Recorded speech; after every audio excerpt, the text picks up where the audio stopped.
जय हिंद, हर हर महादेव। देखिए, आज एक बिंदु पे जो है बात करनी है और वो है बिहार के मुख्यमंत्री के पद के दावेदार और मुख्य विपक्ष की भूमिका निभाने वाले आरजेडी पार्टी के बारे में। देखिए, ऐसे तो राजनीति में या लोकतंत्र की राजनीति में जो पॉलिटिकल पार्टियां होती हैं उसे भी लोकतांत्रिक रहना चाहिए। अनगिनत जितनी भी पार्टियां हैं सबकी अपनी अपनी कार्यशैली है, हर पार्टी का अपना एक कॉन्स्टिट्यूशन है, उसके वे ऑफ फंक्शन है, उसका सिलेक्शन ऑफ द जो भी सारी कमेटी वगैरह हैं, सब कमिटीज़ हैं, और फिर चेयरमैन वगैरह का चुनाव होता है। बहुत सारी ऐसी चीज़ें हैं जो पार्टी के इंटरनल मैटर होते हैं और वो पार्टी के सारे कार्यकर्तागण या पार्टी के वरिष्ठ नेताओं के द्वारा जो है निर्धारित किए जाते हैं या तय किए जाते हैं। लेकिन आप इस बात को मानकर चलिए कि लोकतंत्र की दुहाई देने वाले या लोकतंत्र की बातों को रखने वाले, लोकतंत्र में लोकतांत्रिक तौर पे और तरीके से जो है चुनाव लड़ने वाले, जो उनकी एक छोटी सी ऑर्गेनाइजेशन होती है या फिर जो उनका एक अपना ऑर्गेनाइजेशन होता है, जो पॉलिटिकल पार्टी होता है, उसमें कितनी लोकतांत्रिक व्यवस्थाएं हैं या किस प्रकार से वो पॉलिटिकल पार्टी चलती है, क्या वो लोकतांत्रिक है या अलोकतांत्रिक है, इस पे भी बातें होनी चाहिए। बिहार में अभी बिहार विधानसभा का चुनाव आ रहा है। कई सारी एक ऐसी पार्टियां हैं जो जोर आजमाइश करेगी। कुछ पार्टियों का नाम अगर आप देखो तो जैसे जेडीयू है, आरजेडी है, बीजेपी है, कांग्रेस है, छोटी छोटी पार्टियां और है, जैसे अभी जन स्वराज का सृजन हो रहा है, वो अभी सृजित सही रूप में जो है होगी चुनाव के बाद ही। आप कहा जैसे जब कुछ नंबर ऑफ सीट्स उनके जीत के एमएलए और एमपी बनकर आते हैं तब।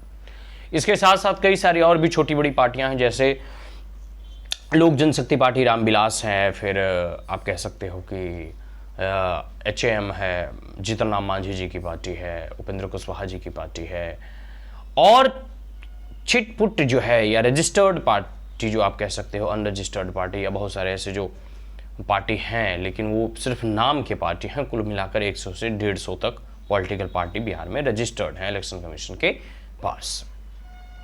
सबसे जो प्रमुख राजनीति में अपना प्रभाव डालती हैं या जिनका राजनीति में प्रभाव है वो वही 3-4 प्रमुख पार्टियां हैं, जैसे बीजेपी है, एनडीए में बीजेपी है, जेडीयू है और एचएएम है, और लोक जनशक्ति पार्टी रामविलास है। महागठबंधन में जो है कांग्रेस है, आरजेडी है, सीपीआईएम है, ये सब सारी पार्टियां हैं, और छोट-पिट पार्टी और भी कह सकते चल सकते हो। मेरा सबसे बड़ा प्रश्न है कि आप जेडीयू और ये क्या कहते हैं बीजेपी, ये दो पार्टी को छोड़ दें, क्योंकि ये दोनों पार्टी फैमिली पार्टी नहीं है। आप इनके उठाकर देखो, चाहे अध्यक्ष का चुनाव हो, राष्ट्रीय अध्यक्ष का, प्रदेश अध्यक्ष का, डिस्ट्रिक्ट जिला अध्यक्ष का, या फिर ब्लॉक के स्तर पर मंडल अध्यक्ष का, ये सब सारे आप कह सकते हो कि पॉलिटिकल पार्टी के कार्यकर्ता के द्वारा अध्यक्षों का चयन होता है, और इसकी पूरी की पूरी एक सिस्टम, एक पूरा का पूरा एक प्रोसेस है जिसके माध्यम से जो है फ्रॉम कह सकते हैं डाउन टू अप और from bottom to the top, ये सब सारे सिस्टम है, ये चलते हैं, और सबका बाकायदा जैसे इलेक्शंस कंडक्ट कराए जाने चाहिए, नॉमिनेशंस वगैरह होते हैं, सब चीज़ जो है एकदम ट्रांसपेरेंट है। और ये किसी की बपौती पार्टी नहीं है, किसी की एक प्रकार से कह सकते हो ये जो शाही परंपरा है कि हमारे बाद हमारा बेटा, उस प्रकार की पार्टी नहीं है। सही मायनों में लोकतांत्रिक देशों में लोकतंत्र का चुनाव लड़ने वाले ये सब दोनों पार्टियों का मैंने नाम गिना, यह एक लोकतांत्रिक पार्टी है। अब थोड़ा बात कर लेते हैं कांग्रेस और आरजेडी की। देखिए, आरजेडी में अब तक ऐसा एक आंकड़ा बताता है कि 13 बार लालू यादव जो है अपनी पार्टी का कमान संभाल चुके हैं राष्ट्रीय अध्यक्ष के तौर पे। और इतना ही नहीं, अपने दोनों बेटे देखो, उनका मंत्री बने, एक उप मुख्यमंत्री बने जब वो सत्ता में आए, इसके साथ साथ उनकी बेटी एक सांसद हैं। तो मतलब ये पूरे पॉलिटिकल पार्टी जो आरजेडी है उसका मैनेजमेंट जो है उनके हाथों में है, कब्जा कह सकते हो, एक प्रकार से फैमिली प्रॉपर्टी या फैमिली पार्टी। ठीक है, तो मेरा कहने का मतलब है कि देखिए, आप लोकतंत्र की दुहाई देते हैं, आप संविधान की दुहाई देते हैं, तो लोकतांत्रिक व्यवस्था आपको पहले अपने पार्टी के अंदर जो है लागू भी करना चाहिए। आप देश के लोकतंत्र की बात करते हैं, आप संविधान की बात करते हैं। ये ऐसा नहीं है कि मतलब आप देखिए, एक समय था कि जब नए नए किसी चीज या किसी संगठन या किसी पार्टी का गठन होता है तो उसके जो फाउंडिंग मेंबर होते हैं कुछ हद तक 2 4 5 टर्म के लिए चलो बन भी गए, उस वक्त पार्टी परिपक्व नहीं होती है तो चलता है। लेकिन जब आप कह सकते हो इतने दिनों से 13 बार, और इतना ही नहीं, जब तक आप देखिए कांग्रेस की मैं थोड़ा बात कर लेता हूं, जब तक कांग्रेस के सोनिया गांधी स्वस्थ थी शारीरिक और मानसिक तौर पे, जब तक चुनाव में वो एकदम मेंबर वगैरह एकदम सक्रिय कह सकते हो राजनीति का हिस्सा थी, तब तक कांग्रेस का कमान वो अपने हाथों में रखा उन्होंने। फिर जो है कांग्रेस का कमान राहुल गांधी के हाथों में गया। आप इस बात को मानिए, राहुल गांधी क्योंकि बार बार चुनाव हार रहे थे तो ये हार का सहरा जो है राहुल गांधी के सर पे चढ़ रहा था कि इनकी अध्यक्षता में कांग्रेस बार बार चुनाव हार रही है। इस बात को सोचिए आप, इस भय से कि राहुल गांधी का छवि धूमिल ना हो, उसने मल्लिकार्जुन खड़गे जी को जो है अध्यक्ष बनाया। ठीक है, कितने अरसे के बाद, मतलब आप देखिए कि सोनिया गांधी कितने सालों तक जो है कांग्रेस की अध्यक्षा बनी रही, और फिर दोबारा बनाया भी गया तो राहुल गांधी को बनाया गया। वो तो राहुल गांधी चुनाव हारने लगे तो फिर वो जो है मल्लिकार्जुन खड़गे जी को बना दिया गया। आप इस बात को समझिए कि कितनी लोकतांत्रिक और ट्रांसपेरेंट पार्टी है कांग्रेस। और आज भी देखिए, बीजेपी हो या जेडी हो, सारे नेता जो जीते हुए सांसद होते हैं या जो भी पॉलिटिकल उस पॉलिटिकल पार्टी से जुड़े हुए होते हैं, कार्यकर्ता होते हैं, सब लोग मिलकर यह निर्णय लेते हैं कि हमारे देश का अगला पीएम का कैंडिडेट कौन होगा, सीएम का कैंडिडेट कौन होगा, या जो टॉप मोस्ट लीडर होते हैं वो इसका निर्णय लेते हैं।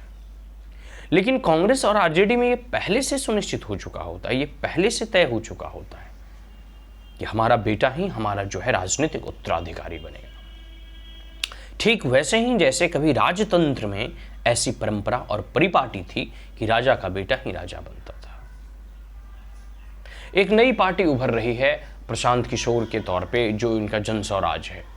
ये जो है बड़े बड़भोले नेता केजरीवाल की तरह है। ये कई बार घोषणा कर चुके हैं कि हमारे जो है जब पार्टी जीत कर सत्ता में आएगी या एक प्रकार से उस काबिल बन पाएगी जब हमारे पास मेजॉरिटी ऑफ द एमएलए हैं, उसके बाद निर्णय होगा कि मुख्यमंत्री कौन होगा। उसके बाद निर्णय लिया जाएगा कि और सब जो है मंत्री में कौन सम्मिलित होंगे। इतना ही नहीं, आप इस चीज़ को समझिए, उन्होंने तो यहाँ तक कह दिया कि हमारे जो भी एमएलए के प्रत्याशी होंगे, विधायक प्रत्याशी होंगे, वो प्रत्याशी किसी अन्य पार्टी के आए हुए प्रत्याशी नहीं होंगे।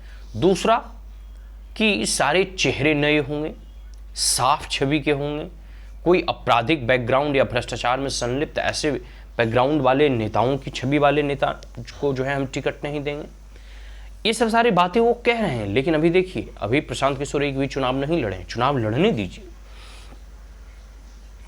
फिर जब सारे लिस्ट आ जाएंगे तब पता चलेगा इनकी पार्टी कितनी लोकतांत्रिक है या कितने लोकतांत्रिक मूल्यों का ये ख्याल करती है। मतलब कहने का मतलब है कितने जो है बिना आपराधिक छवि वाले हैं, कितने आपराधिक छवि वाले हैं, कितना जो है कौन दूसरी पॉलिटिकल पार्टी से आए फिर इसमें मिले और टिकट पा गए हैं। तो ये सब सारी देखो, कथनी और करनी में फर्क तो तभी हम इसका आकलन कर सकेंगे जब चुनाव हो जाएंगे या फिर जब नॉमिनेशन वगैरह फाइल हो जाएंगे तब। लेकिन अभी तक हम कुछ दिनों तक जो है जन स्वराज को इसके जो है इस मसले से दूर रखते हैं। लेकिन एक बात आप मानकर चलिए कि आरजेडी और कांग्रेस में ये जो शाही परंपरा है यह लोकतंत्र के लिए खतरा है, ये लोकतांत्रिक मूल्यों के लिए खतरा है। अब ऐसा तो नहीं कहा जा सकता कि भाई वो अगर कोई मुख्यमंत्री का बेटा हो, वो अगर चुनाव लड़ना चाहता हो, चुनाव में दिलचस्पी लेता हो तो वो चुनाव क्या नहीं लड़े। नहीं, वो लड़े। उस पार्टी में अगर रह के लड़ना चाहता है, दूसरी पार्टी ज्वाइन करना कर चाहता है, वो करे, उसमें कोई रोक नहीं है। उसको भी जो है पॉलिटिकल फ्रीडम है। इस बात को हम स्वीकार करते हैं। लेकिन यहाँ पर एक चीज़ और देखना होगा कि जो डायरेक्ट लॉन्च हो जाते हैं कि देखो, आप जब भी पूरे पॉलिटिकल पार्टी में अपना प्रेशर बनाएंगे कि हमारा बेटा ही मुख्यमंत्री होगा, ये पहले ही इसकी घोषणा हो जाती है। और एक चीज़ और आप लोगों को पता है, एंटी डिफेक्शन लॉ, कोई भी विधायक या कोई भी नेता इस चीज़ का खुलकर विरोध नहीं कर सकते, क्योंकि अगर ऐसा करते हैं तो जिस पॉलिटिकल सिंबल से वो जीत कर आए हैं और अगर उस सिंबल को छोड़ देते हैं तो उनकी सदस्यता चली जाएगी, तो उनके ऊपर बाध्यता है, वो इसलिए नहीं बोल पाएंगे। तो ये सब सारी चीज़ें हैं, इस पर जो है बहुत सारे जो है पॉलिटिकल एक्सपर्ट स्कॉलर को जो है थिंक करना पड़ता है, इस पर विचार विमर्श करने पड़ते हैं। तो आशा करता हूं कि यह वीडियो अच्छा लगा हो। आपकी क्या राय है? क्या बिहार में ऐसी पार्टियां हैं जो लोकतांत्रिक मूल्यों को कद्र नहीं करती या उनका जो है ख्याल नहीं रखती? क्या ऐसी पार्टियों को तवज्जो देना चाहिए या तवज्जो मिलना चाहिए? आप मानकर चले, लोकतंत्र में लोकतांत्रिक मूल्यों का सम्मान होना चाहिए। जो पॉलिटिकल वर्कर हैं, जो पॉलिटिकल कार्यकर्ता हैं, जो भी वॉलंटियर्स हैं, उनकी भी चाह होती है कि हम भी सिर्फ नेतृत्व अपने हाथों में एक दिन लेंगे, वह भी राष्ट्रीय अध्यक्ष और प्रदेश अध्यक्ष बनेंगे। लेकिन खैर, ये सब चीज़ें होती रहेंगी, राजनीतिक चर्चाएं चलती रहेंगी। आपके कुछ सुझाव हों तो आप कमेंट बॉक्स में दे सकते हैं। आज के लिए इतना ही। जय हिंद, हर हर महादेव।